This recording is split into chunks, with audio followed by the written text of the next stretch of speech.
арқасына таласқан хайуандар. Бұрынғы ерте заманда хайуандар жыл басы болуға таласыпты. Мен алысты жаққан қыламын, күшімді болса көреді, сүтімді болса ішеді, қылымнан арқан жіп еседі. Адамға менен пайдалы мал жоқ, жыл басы мен боламын, дейді жылқы. Сонда түйе оған, сен адамның жұмысын қылсан, құлқының үшін құл болдың. Мен сен көтере алмайтын ауырды көтеріп алыс жерлерге барамын. Аш болсам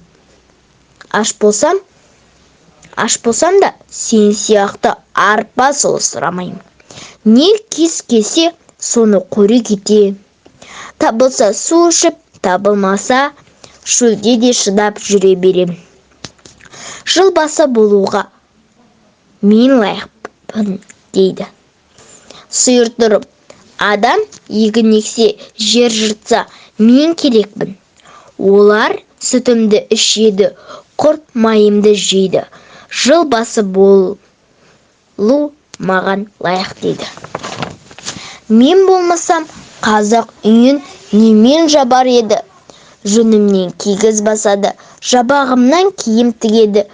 Арқан жібеседі, сүтімнен құрт май алады. Шаруаға менен пайдаларым жоқ деп қой шығыпты. Сондай мен болмасам сендердің бәрлеріңді не ұрлап, не қасқыр жеп таусар еді. Мен сендерді баршаларыңды көздерінен таса қылмай бағып жүрген бақташымын. Дұшпан көрсем үріп, абалап, еме хабар беремін, дейді мақтанып. Әтеште қарап тұрмай, жыл басы болуға мен лайықтымын. Мен болмасам, адам ұйықтап қалар еді. Мен таңертең тұрып, таң атты деп хабар берем. Кеш болса, жатар мезгіл болды деп ескертемін, дейді. Тышқан не айтарын білмей, сәл тұрады да, бір қулық ойлап. Жиналған көпке былай дейді. Бұл таластан еш нәрсе өнбес. Жылды қарап тұрайық. Кім бұрын көрсе, сол жыл басы болсын, дейді.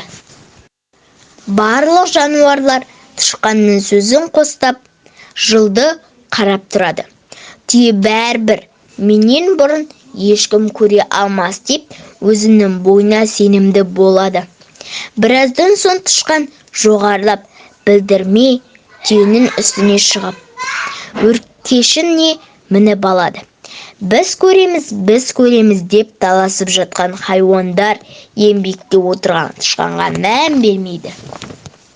Сөйтіп ең биікте отырған тышқан айласын асырып, жылды бәрінен бұрын көріп, жыл басы болып та, ал түйе бойына сеніп, жылдан құр қалған екен.